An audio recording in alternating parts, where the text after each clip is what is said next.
Do you dare step into the mind of a real serial killer? Sergey Golovkin, known as the Fisher and the Boa, his story of terror and darkness will haunt you. Before we dive in, don't forget to like, subscribe, and drop a comment with your thoughts on this chilling case. Sergey Alexandrovich Golovkin was born on November 26, 1959, in Moscow during the Soviet era. His father was an alcoholic man, and his mother was a quiet, low-key woman. Sergey had a congenital problem from birth. His sternum was shaped in such a way that he always suffered from lung inflammation and indigestion. On top of that, he had intestinal infections for several years and also had nocturnal enuresis. These illnesses caused no one to want to be his friend. He himself said that no one wanted to get close to a boy who was always sick and smelled of urine, let alone spend time with him. When he got older, he grew tall, and many people called him handsome. But during puberty, his face became covered in acne, and he was once again mocked. When Sergey was 13, he found a cat in the street. He hugged the cat and took it home. He tried to hang the poor cat with a rope, but each time the cat struggled and was close to dying, he would loosen the rope. He repeated this several times until he finally slit the cat's throat and cut its head off. Sergey said about this incident, "At that moment, I experienced a real sense of satisfaction. It was as if all my tension and stress disappeared. A strange calmness took over my whole being." In my opinion, this cat's murder is the key point in Sergey's life that we should pay attention to. A kind of warning sign that showed if this boy wasn't treated, he might do terrifying things. During his teenage years, Sergey would masturbate while thinking about his classmates. In his fantasies, he would torture them, abuse them, have sexual relations with them, and then dismember, burn, or even fry their bodies in a frying pan. Now, keep in mind that these classmates were the same ones who mocked and abused Sergey every day. I should also mention that Sergey was not at all interested in girls, and his victim in his mind was always a skinny boy of medium height under 16 years old.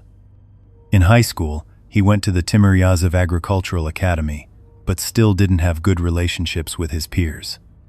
One night in his final year of study, Sergey encountered a group of strange students. They came to bully Sergey and asked him to give them all the money he had, but Sergey had no money with him. The strange boys got angry and beat Sergey as much as they could. They beat him so much that one of his teeth was uprooted, his nose was broken, and several of his ribs were crushed.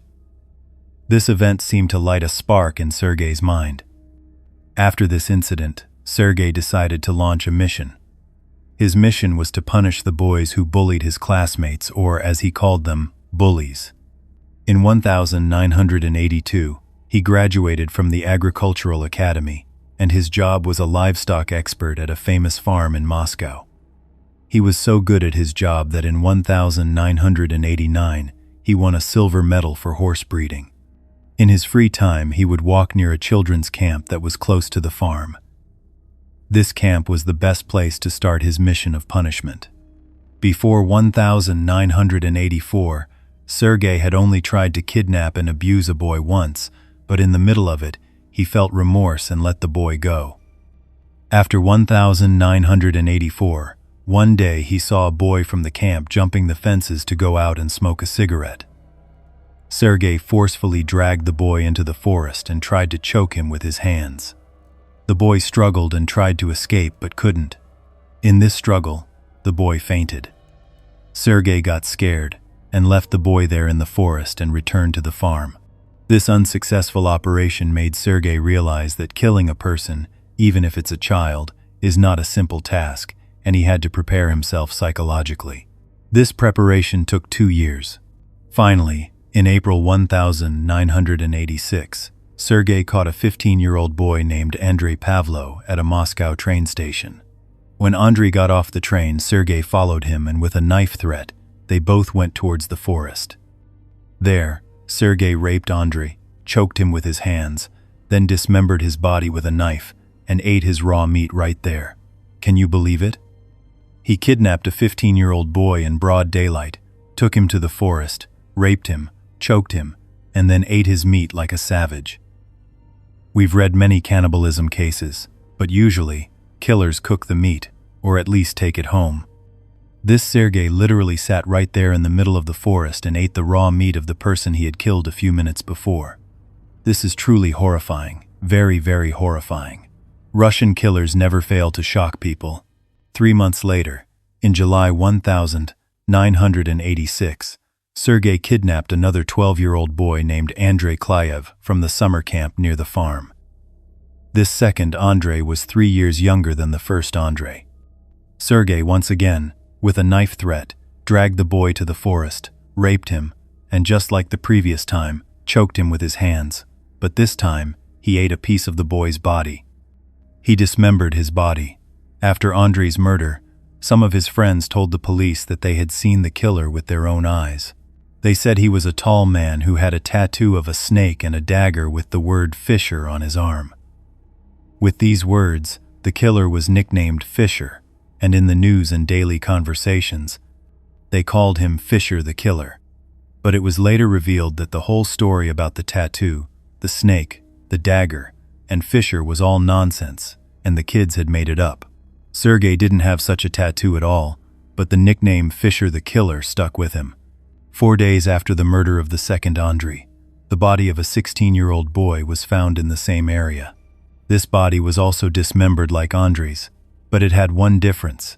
Before it was dismembered, it had been stabbed 25 times. In short, these 3 murders were very similar but with some differences, although the methods of killing had a certain pattern. Around 1988, Sergey bought a shiny car. With this car, he was given a workshop at the farm. Sergey knew well that the police were looking for the killer, so he had to be very careful not to make a mistake. At first, he decided to dig a large pit in the ground of his workshop to store potatoes and pickles. But then he thought for a bit and said, "Why should I only use this for pickles? Can't I make a cool dungeon for torture?" He poured concrete on the floor of the workshop. He hung iron rings and butcher hooks from the walls and floor. He also bought a small basin to collect the blood of his victims there. No one but himself had the key to the workshop, and no one knew about this torture chamber. By August 1990, Sergey had killed exactly 8 more boys between the ages of 10 and 16. His work had gotten to a point where he was kidnapping boys 2 at a time and had no fear of getting caught. In the Odintsovo region, boys were disappearing one by one. Over 50 children had gone missing, and every day that passed, more dismembered bodies were found. Now, not all of these murders were the work of Sergey, but he had started this crime wave. For example, people would see children disappearing. Some would go and kill a couple of children themselves and blame it on the main killer. At that time, the police couldn't figure out exactly which murder was the work of the serial killer they were looking for, and which was the work of someone else. Nevertheless, Sergey wouldn't stop and continued killing teenage boys. He would take the boys to his torture chamber in the workshop. There, he would rape them, choke them with his hands, dismember their bodies with a knife, and after eating some of the corpse's meat, he would take the body parts and bury them far away from the farm. When the police found the skulls, they would figure out the cause of death. Most of the bodies had died from asphyxiation. A boa constrictor, when it hunts, wraps itself around its prey and chokes it with its strong muscles. This serial killer that the police were looking for did the exact same thing. He would loop his hands around the victim's neck and take their life by choking them. That's why the police and media gave him a new nickname, the Boa. Sergey later said in his interviews, "I loved my victims. I loved them very much. The more I was interested in them, the more I wanted to abuse them, dismember them, destroy them." After a few years, Sergey's colleagues at the farm gradually noticed his strange behavior with animals. For example, when he wanted to examine the intestines of horses, he would keep his hand in the horse's body longer than necessary. Those who were next to him said his eyes would sparkle when he did this. And when they tried to talk to him, he would become mute and not answer.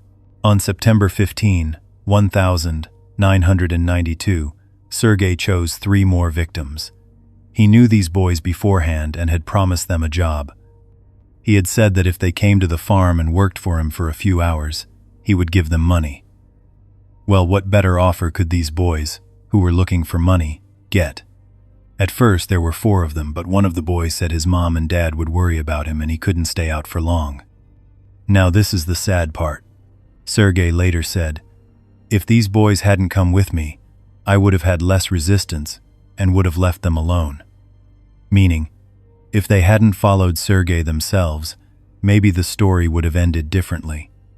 In short, the boys got in Sergey's car and went to the workshop at the farm with the hope of getting money for a few hours of work. Sergey took the boys to the workshop and tied their hands and feet with a rope. He hung one of the boys from a hook on the wall and started talking like a teacher giving a lesson. "Now I'm going to write a nasty curse on your friend's chest with a hot torch." And then he did exactly that.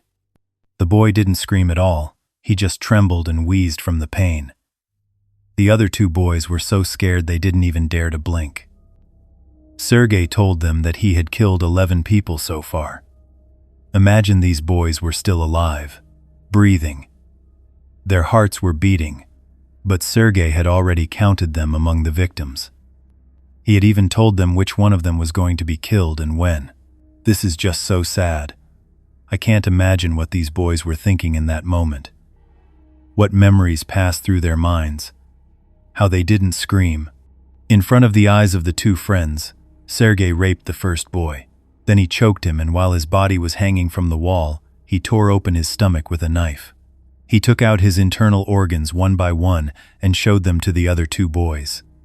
It was as if they were in the middle of an anatomy class, and these boys, who were in shock and didn't know what to do, just turned their heads.